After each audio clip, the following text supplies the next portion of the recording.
Hello everyone. आज हम करेंगे अ रिवर रिटन बाय ए के Ramanujan. Okay, let us start now. In Madurai, city of temples and poets, who sang of cities and temples, every summer a river dries to a trickle in the sand, bearing the sand drips, straw and women's hair, clogging the water gates at the rusty bars, under the bridges with patches of repair all over them, the wet stones glistening like sleepy crocodiles, the dry ones shaven water buffaloes lounging in the sun.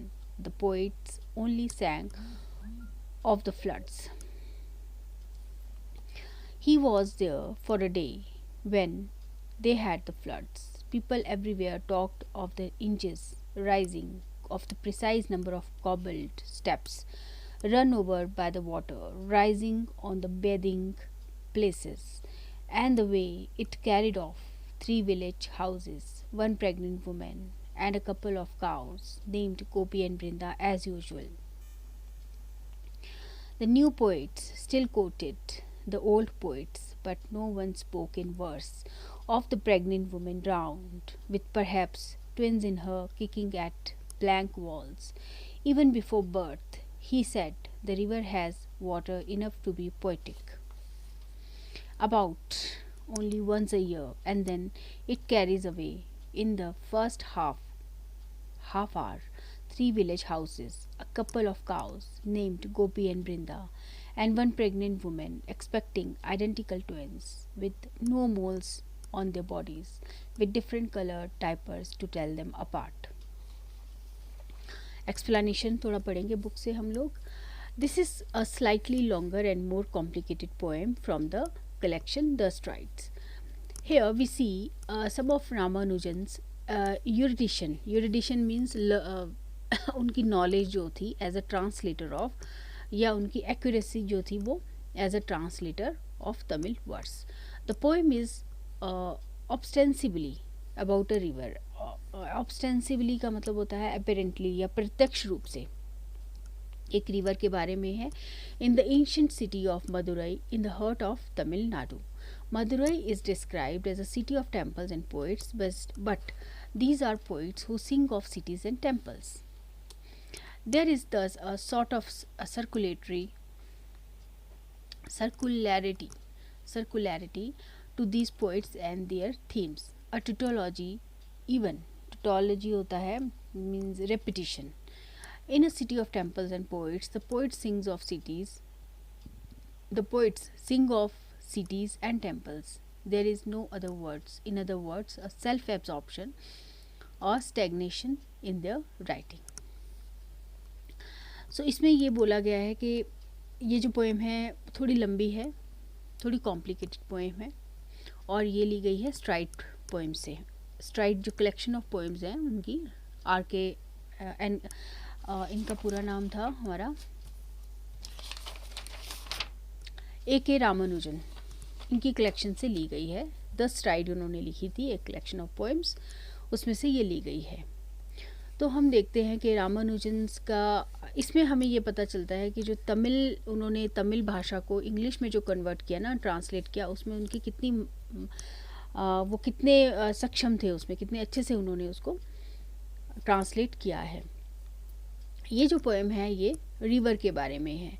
अभी river के बारे में ये ostensibly बार बार word use किया गया है. इसका मतलब होता है कि देखो प्रत्यक्ष रूप से, मतलब उस टाइम पे जो संगम पोइट्री लिखी जाती थी, तमिलियन जो पोइट्स थे वो संगम पोइट्री लिखते थे. उसमें वो 2-4 चीज़ों का आई थिंक वो 3 चीज़ों को ज़्यादा महत्व देते थे. रिवर के बारे में, फ्लड के बारे में लिखते थे, है ना. तो ऑटोमेटिकली क्या हुआ कि जो तमिल पोइट्स थे, उनके जो आने वाले पोइट्स थे, जैसे कि जो मॉडर्न पोइट्स थे, उन्होंने भी उसी तरह की पोइट्री लिखना शुरू की.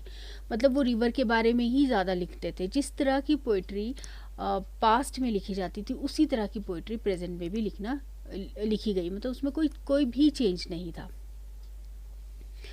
तो इसमें जो पोइट है ना, जो रामानुजन है, वो एक अलग आइडेंटिटी है. मतलब ऐसा नहीं है कि वो बिल्कुल वैसी ही पोइट्री लिख रहे हैं, लेकिन वो जो रिवर पोइट्री लिखी गई है, ये जो पोइट्री लिखी गई है, उसमें ये बताते हैं कि इसमें क्या चीज़ है और क्या चीज़ नहीं है, किस चीज़ के बारे में लिखा जाना चाहिए था वो एक साइड में खड़े होके ना उसका एनालिसिस कर रहे हैं कि इस पोइट्री में क्या होना चाहिए था। ओके, अब मदुरई जो है वो city of temples and poets है, और उसमें जो पोइट्स हैं वो किसके बारे में लिख रहे हैं, सिटी और टेम्पल्स के बारे में ही लिख रहे हैं। मतलब जितने भी पोइट्स हैं वो सिर्फ टेम्पल्स के बारे में और सिटी के बारे में लिख रहे हैं। तो एक रेपिटिशन है उनके उसमें, उनका कोई थीम अलग नहीं है। उनकी राइटिंग जो है स्टेगनेंट राइटिंग है। हाँ, ये अलग बात है कि पहले जो थे जो पोइट्स थे वो गा गा के सिंग करते थे, लेकिन अभी जो पोइट हैं वो क्या कर रहे हैं, वो लिख रहे हैं, लेकिन उनकी पोइट्री पुराने पोइट से अलग नहीं है। Now the poem moves to the, अब हम पोएम की बात करेंगे। The poem moves to the description of the river which is the ostensible, फिर से ऑस्टेंसिबल आ गया, ostensible subject of the poem.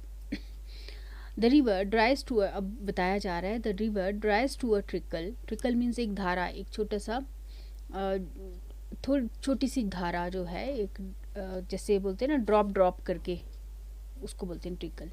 The river dries to a trickle in the sand every summer, every summer मतलब river जो है इतनी dry हो जाती है।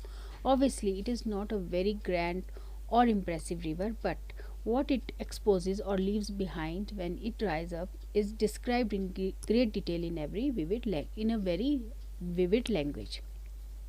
Vivid means आपके सामने जो है ना वो पिक्चर आ जाती है उस चीज़ की, जिस तरह से डिस्क्राइब किया जा रहा है इस पोइट्री में, इस पोएम में रिवर को जब वो सूख जाती है तो क्या क्या दृश्य देखने को मिलता है। The river sand drips are bared, its water gates are clogged with straw and women's hair, and the wet stones thus exposed glisten like sleepy crocodiles, while the dry ones look like shaven water buffaloes lounging in the sun.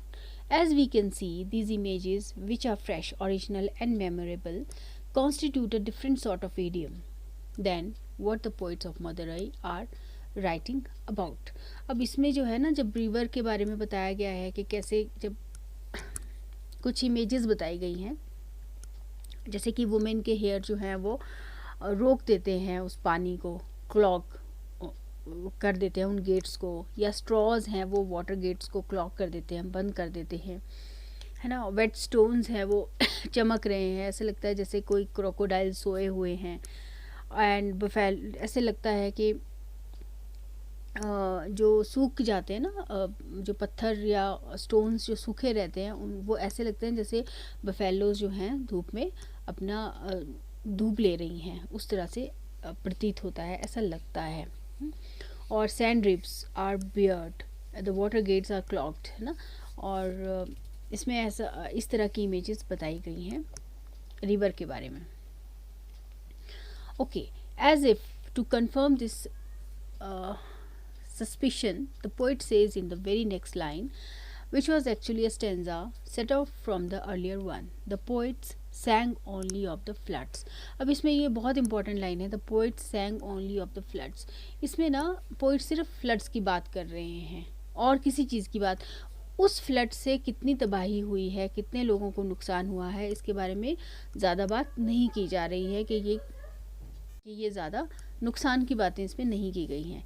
The poet goes on to add that he visited the city for a day when they actually had the floods. अब इसमें poet बोलते हैं कि उन्होंने city को visit किया, वो city गए एक दिन के लिए जब फ्लड वहाँ पे आया था। Again we are given some vivid images of the rising river, of the pregnant women being carried away, and of the almost comical pair of cows like Gopi and Vrinda. तो इसमें एक प्रेग्नेंट वुमेन की बात की गई है, कैजुअली लोग बोल रहे हैं कि एक प्रेग्नेंट वुमेन बह गई, गोपी और वृंदा जो है दो काव का पेयर था वो भी बह गया। Now that the floods have actually come, what do the poets of Madurai right about. अब फ्लड्स आते हैं तो पोइट्स क्या लिखते हैं, मदुरई सिटी के पोइट्स क्या लिखते हैं। The new poets still coated the old poets, तो वो क्या लिखते हैं, वो कुछ नहीं लिखते हैं। मेरे बोलने का मतलब है कि वो वही लिखते हैं जो ओल्ड पोइट्स ने लिखा है, उसमें कुछ भी नया नहीं होता है उनकी पोइट्री में। These poets ignored what all the people were talking about, but Ramanujan, like in the earlier poem, embellishes with what happened during the floods by making the pregnant woman expect twins.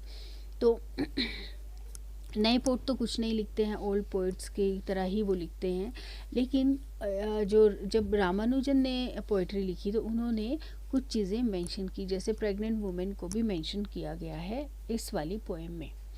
From these experiences he that is the present poet constructs his own poem. Again, there is a comic enhancement of the events. The drowned twin fetuses are identical twins with no moles on their bodies with different color diapers. तो इसमें ये description ये चीज़ें बताई गई हैं कि twin foetus थे, आइडेंटिकल ट्विंस थे, वो उनकी बॉडीज पे कोई मोल नहीं था, मतलब उनको हम आइडेंटिफाई नहीं कर सकते थे कि कौन सा है ना. तो और डिफरेंट कलर के उन्होंने डाइपर्स पहन रखे थे. आई am not sure these lines work. अब ये बोल रहे हैं कि मुझे नहीं पता कि ये लाइन्स वर्क, क्योंकि ये तो वेस्टर्न उस टाइम पे कौन डाइपर पहनाता था बच्चों को, तो ये तो वेस्टर्न वाली बात हो गई ना. वेस्टर्न कंट्रीज़ में तो बच्चों को डाइपर पहनाया जाता है. Where do diapers come into the picture for the unborn twins of a drowned pregnant woman? Moreover, one might ask, where do diapers come into the picture in Madurai?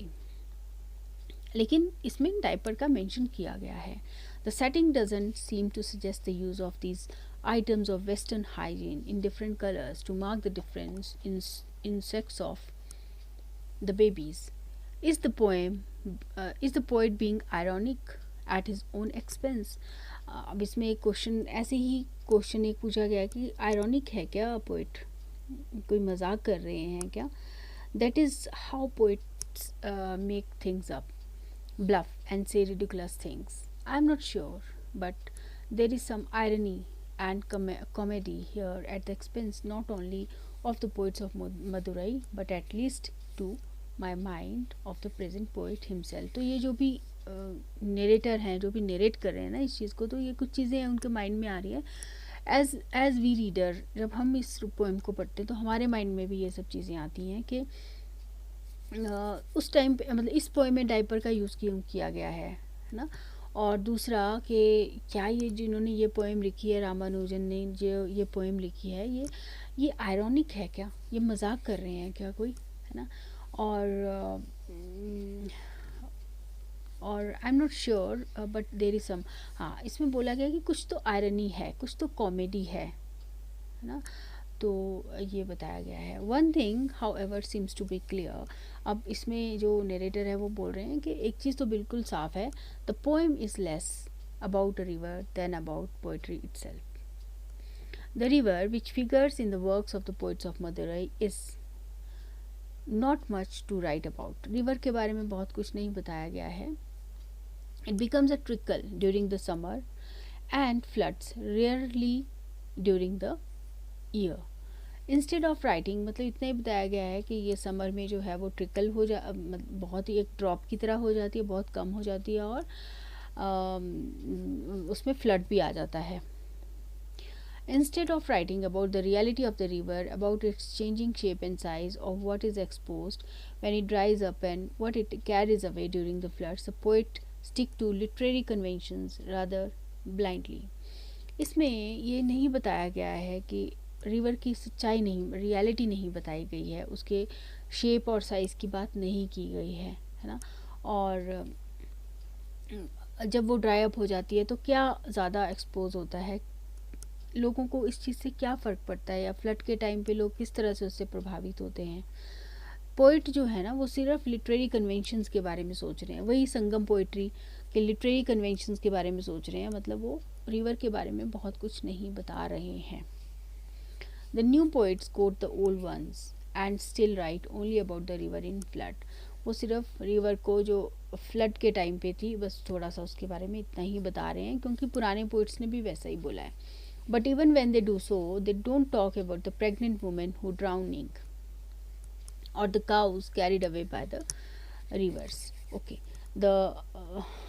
by the river. This job of actually describing the river is left to the main character of the poem, the outsider, who, like Ramanujan, is the dislocated poet, non-resident alien. अब ये जो poem लिखी गई है ना, river के बारे में जो पोएम लिखी गई है ना, इसको आउटसाइडर ही अच्छे से डिस्क्राइब कर सकते हैं. कौन कर सकते हैं?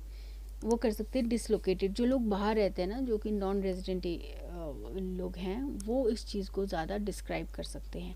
But what does this poet achieve except a comic embellishment which at times is suggestive of its.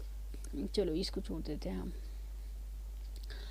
चलो, the NRI poet does not emerge in very good light in his treatment of Indian material. Okay, चलो यही poem है. Thank you so much. Please subscribe my channel.